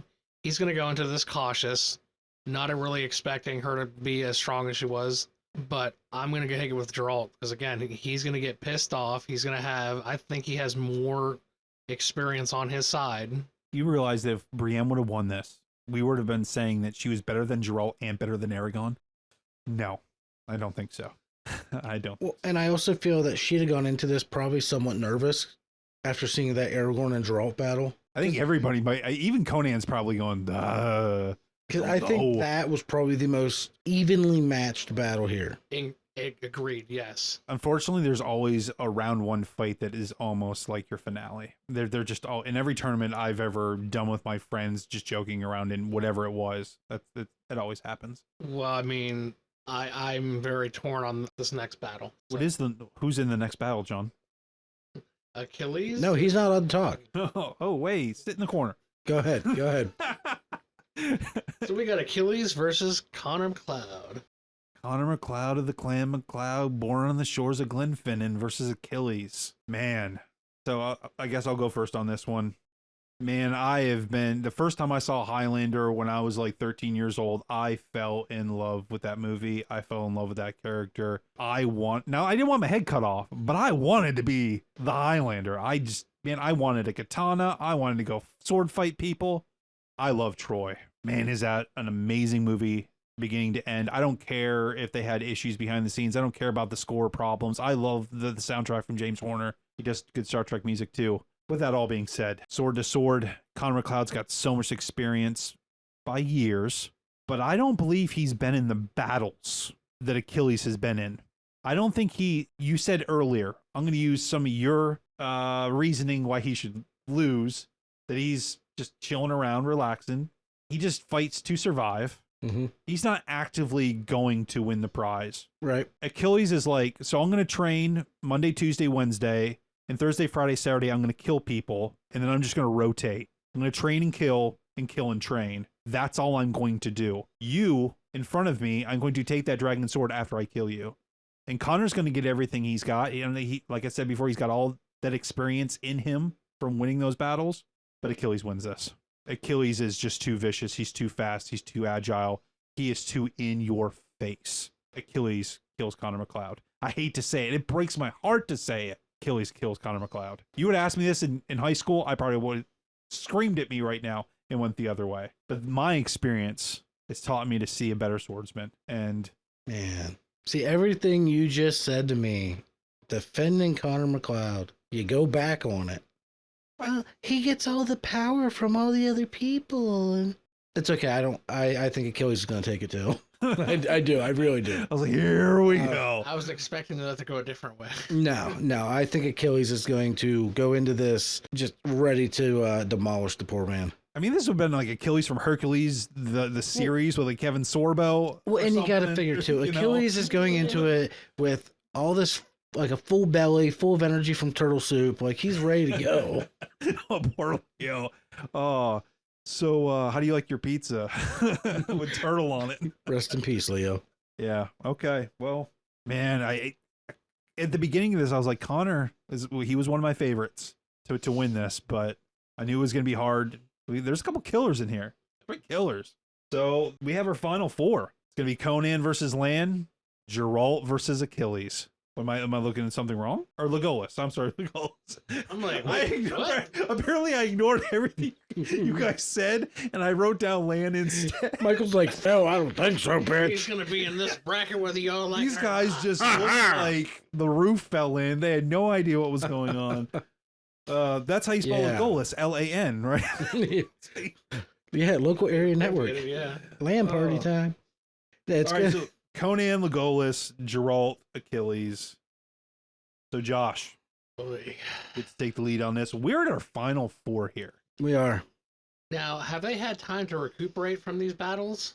I mean, you get a little bit of time in between. They do get to seek medical attention. There is some doctors there, to patch up their wounds a little bit. But you're not taking a day's rest here in D&D. That's not what that. The reason why I asked that is because I'm looking at this from a listener's point, is they're doing this in a bracket and they're taking damage through each one of these fights. I'm counting that towards my picks also.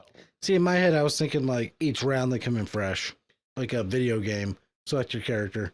See, I'm looking at it as they're coming in battle damage. Why don't we give them? We already jumped a whole round here, but we can meet in the middle and give them a week. I mean, Legos is going to win the whole thing. Well, he never gets hit. Okay, never ever does he ever get hit until somebody shoots him with an arrow out of nowhere. written in the adventuring days are all done. You know what? We'll go fresh. I've been basing my decisions off of just, Is that how you've been doing it? Fresh? yeah, just fresh, like ready to go with new knowledge. All right. So here's what I propose. Round 1 happened. They went straight into round 2 and happened. They then get a decent amount of break to refresh and recharge. That way we'll meet in the middle here. So damage mattered in round 1 and round 2. All right. But now in the semifinals and the final, they are coming in fresh. They've taken everything. They're in the playoffs now, so they're fresh. They get to put game plans together. I think that's a good compromise. All right, I can agree with that. And I'm glad, again, that we had a structure before we started this podcast. And then we knew exactly what was going to happen. There was no structure.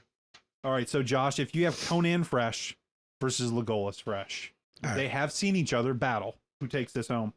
Who's going to the finals? Well, I've said this for every round now. Legolas is extremely fast. He's going to be able to dodge a lot of the blows. Conan is relentless and just brute force, a wall. So I got to give it to Conan.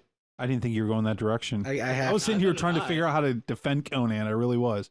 As much as I like Legolas, I think at the end of the day, Conan is just going to wreck him.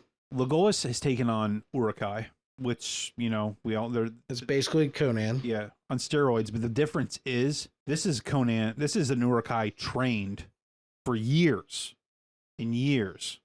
And I am going to assume at some point in this universe, he's faced somebody like an elf.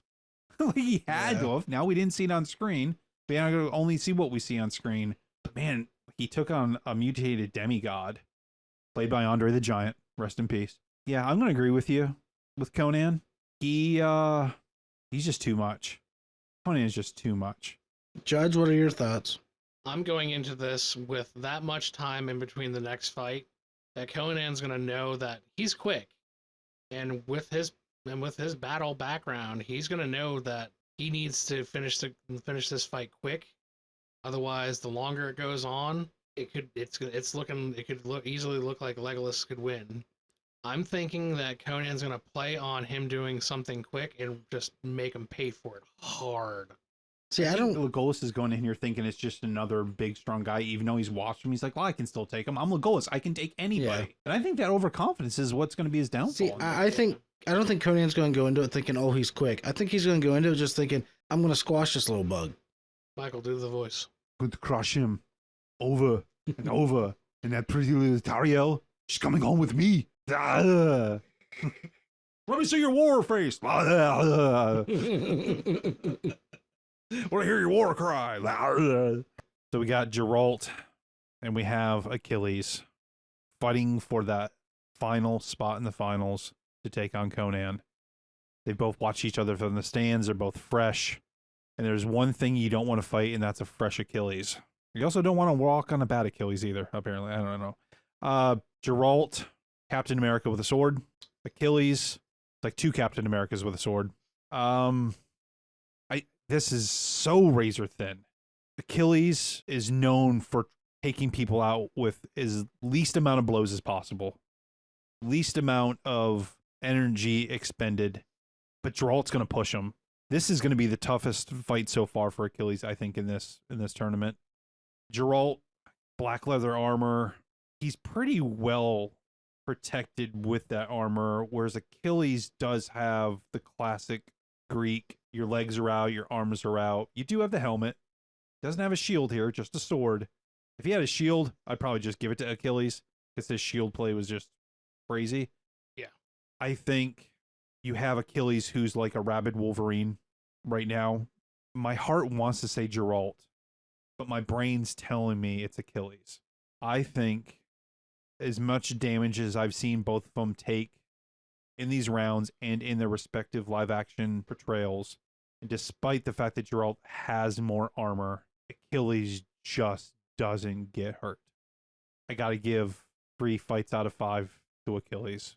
Wow, really? Man, if magic was a factor and Geralt could use all his powers, I think Geralt, that would take him. But it's hard because you have 3 seasons of The Witcher versus 1 portrayal. But Achilles in that show is just. But now keep in mind, he is mortal, so he can get hurt. Well, yeah, they both get hurt. And in the movie, he wasn't like magically enhanced at all. All right. He was, I mean, stronger and faster. He was just that good. Yeah. Wasn't he dipped in the river of Styx, like you said earlier? No, that's a myth. Like, he wasn't actually in that movie. No, they're all mortal men. The myths are based upon these mortal men. And what do men do when they hear stories? They exaggerate them as they go on. The Game of Phone. Man, this breaks. Man, I already feel like I made the wrong decision, but Josh, who's your winner here? This is really, really difficult. Mm-hmm. So I was in the same mindset where Achilles is just, he's not only amazing on his offense, but he's amazing on his defense. But then I also looked at, things like armor and stuff like that. Geralt definitely has more coverage in that area. All of that being said, oh man.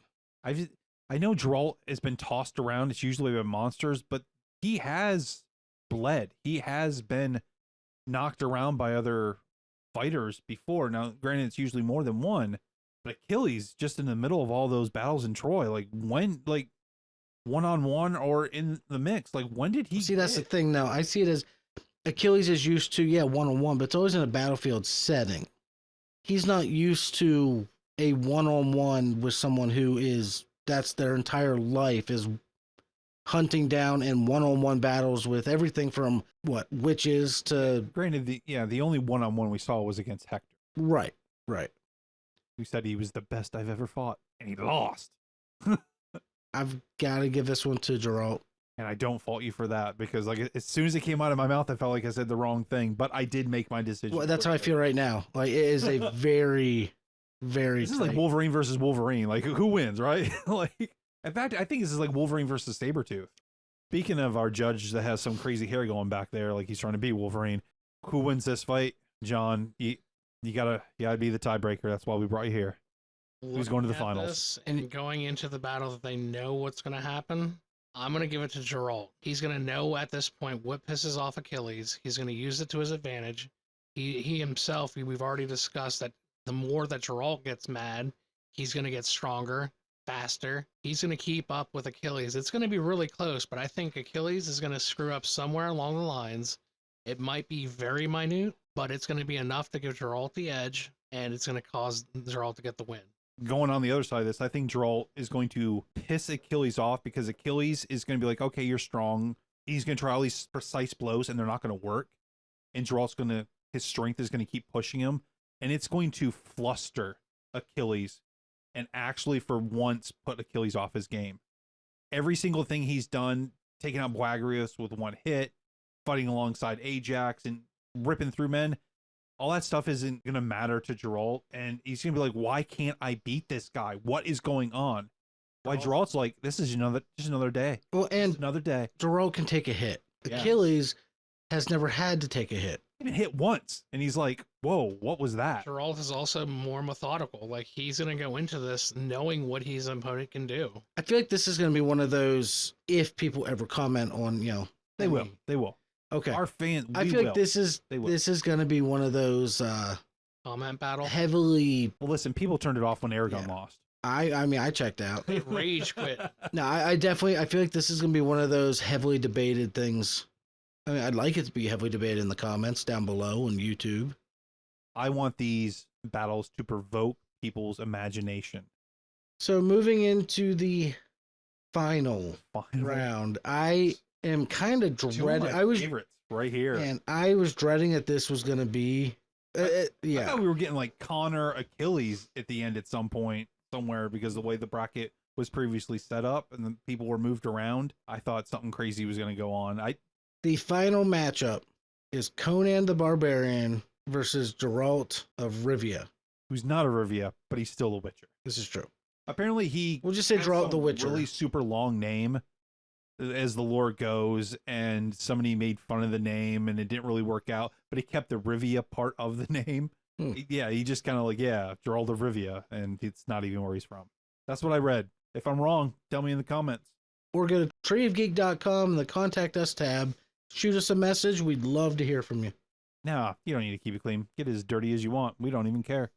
Do what you want. If you're mad, if you are furious right now and you want to point some fingers, good, man. Find me. Especially with this last pairing. Final battle. We have a barbarian a pit fighter. We got a witcher to kill monsters as a way of living. We have fast and, agile, classic, more professionally trained versus, well, I've said it I already. feel like we got 2 tanks. Steam engine, We have like or freight train. the best of the best. We got east versus west. We got north versus south. This is 2 heavyweights. This is Rocky Balboa versus Ivan Drago right here. Even though they're both Ivan Drago right here. These guys are nuts. But we got to come up with a winner here. How do we decide how Conan loses? How do we decide that Geralt loses? How do we pick this here? Well, you got to go to the facts. Let's look at the weaponry. We could just end the podcast right here and let the audience decide. Oh, Absolutely not. Absolutely not. Absolutely not. No, I'm making a That would be decision a here. dick move. To find out, subscribe to Patreon. No, listen, I asked people to comment and who they think would win, and nobody did. So they've lost that opportunity, and they've had plenty of time to do so. Let's look at the weaponry here. Okay, Conan's got the big Atlantean broadsword. Witcher's got his. I think he's got the cooler weapon. I think he's got the faster weapon. I think the edge is on the weapon. Who wins in strength? Definitely. They start Conan. slamming against each other's swords. Do you think Conan's stronger? I do. Even though Geralt's mutated and supposedly stronger? I do. I think Conan's got strength. It's Just gonna come- natural brute strength. Yeah. I mean, I can tell you that I owned Conan's sword, and it was a heavy beast.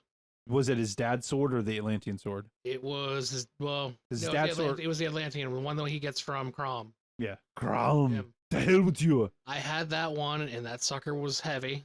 And I'm picturing the clash between like Geralt's sword and Conan's, and I could see him taking a step back, like, what the hell? I think I remember reading like some behind the scenes stuff that Conan or that Arnold actually, like, yes, it wasn't like sharp to kill people, but like the sword was heavy as shit. Yeah, Like he wasn't just like, here's a foam sword. Like he had actual steel. dude, it was a So when solid he's 9 moving that thing pounds. around, that's actually Arnold whipping that thing around. It's a Like, solid. the It was weight. a solid 9-10 pounds. The sword I had was a replica, but it was hefty. All right, so we're giving strength to Conan.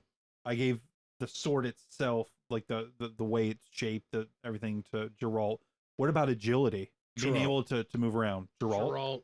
Comic Okay. book, Conan. Yeah. We're going by movies. I gotta give it to But Geralt. then, as one of my other friends said, if it was the book Conan, not the comic book, it was the book Conan, he wasn't very skilled and he was just kind of Right. dumb. Let's see, in the comic books, though, he's made out to be like agile, like a panther. Like he's this super sleek. Well, if you take comic book Conan versus game Geralt, did you guys play the Witcher game? we're not, no, that's a rabbit hole. We'll stay with cinema. No, I know. Cinema live action. We're not going down there. I was just asking if you guys played the games. I never really played them. Yep. Yeah, you did. Okay. Yeah. Intelligence, the straight, calm, like right off your feet, quickness in your brain, synapses. Who's Geralt. quicker on their feet? I've got to give this one to Conan simply because he has the experience in the fighting mindset. I think he's going to be able to, look at a situation and find what he feels is the proper resolution quickest. I think I agree with you here, and I'll tell you why. Yes, you do. Geralt You do. knows okay. So somebody says, "Hey, I need you to kill this monster." He does research or hears from Yeski or somebody of what the monster is. Here's what the townspeople. He goes in, kind of formulating a plan.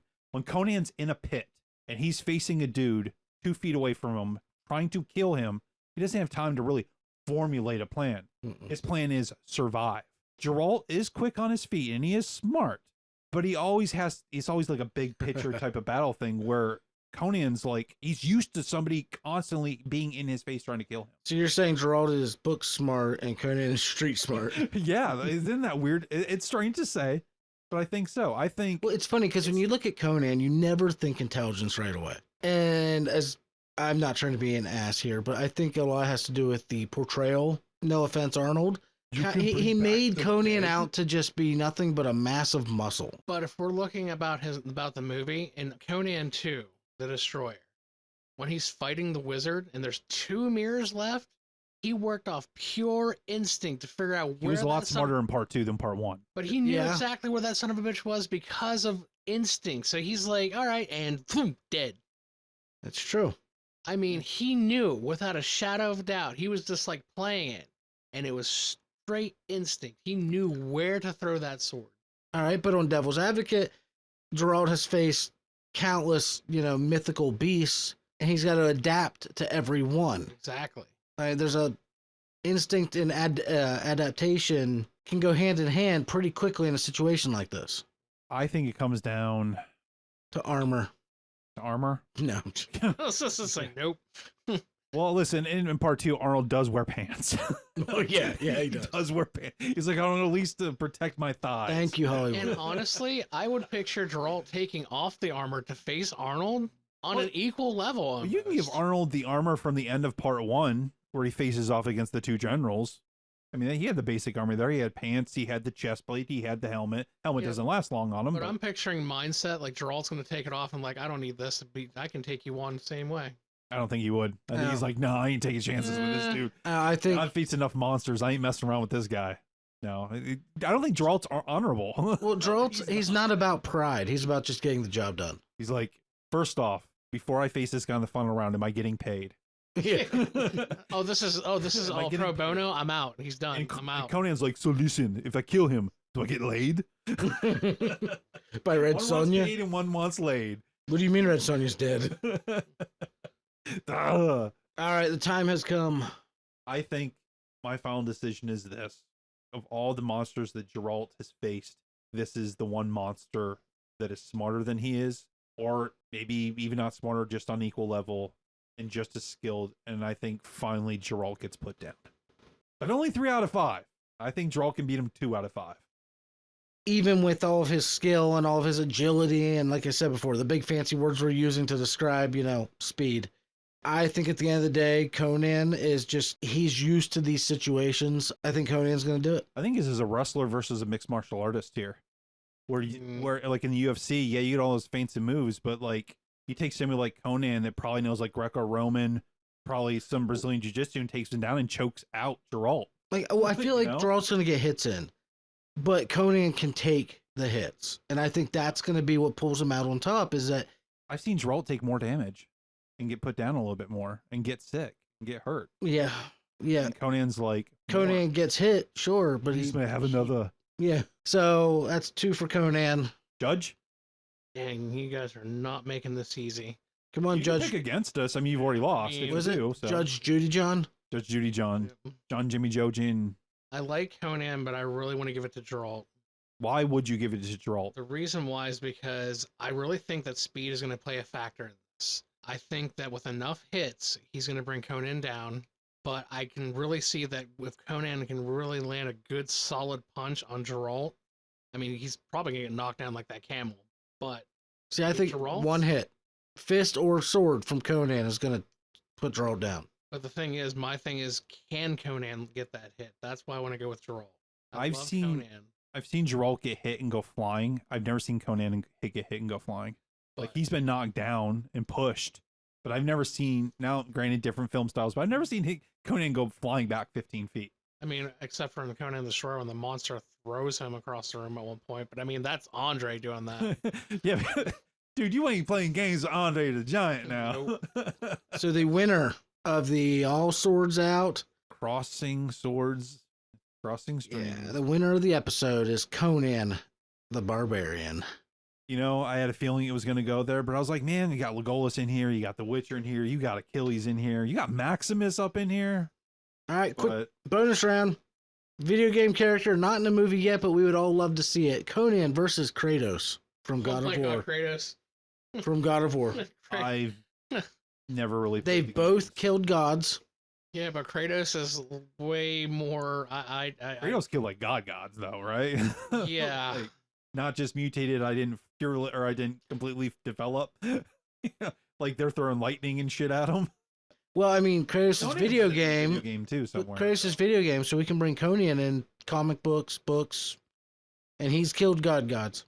I don't really know much about him. I think they'll be best friends. want to kill things, right? Yeah. I love Christopher Judge.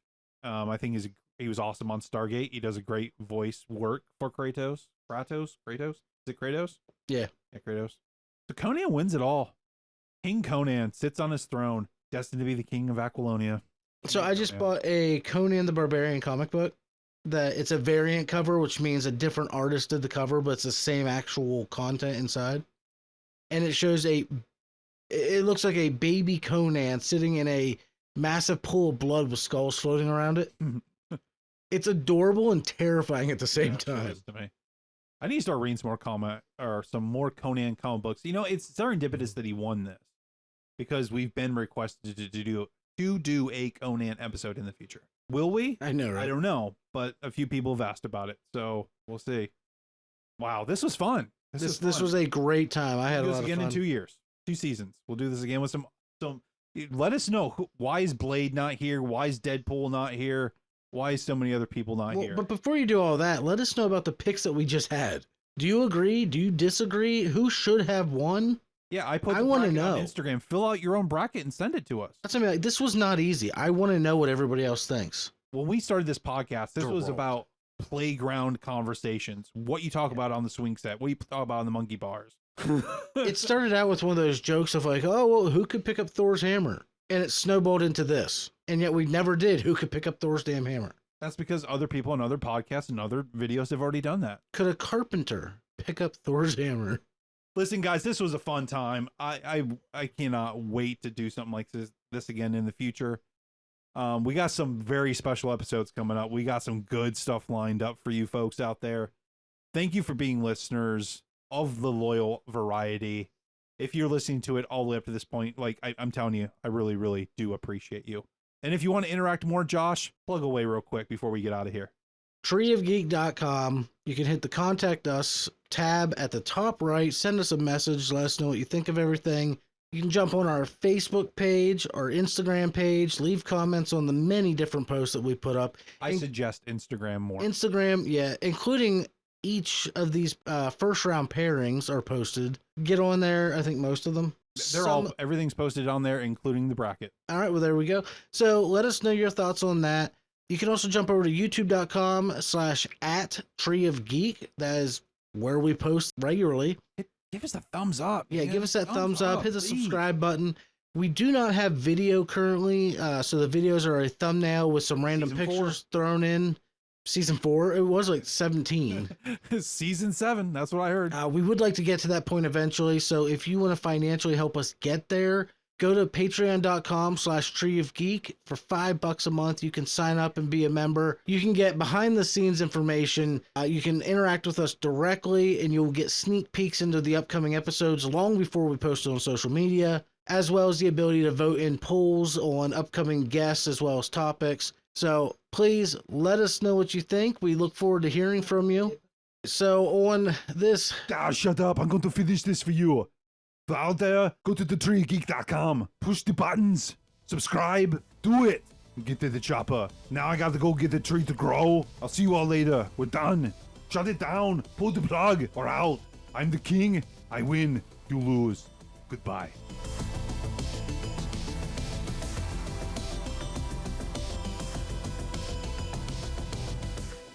I don't know. You can cut the I don't know parts out.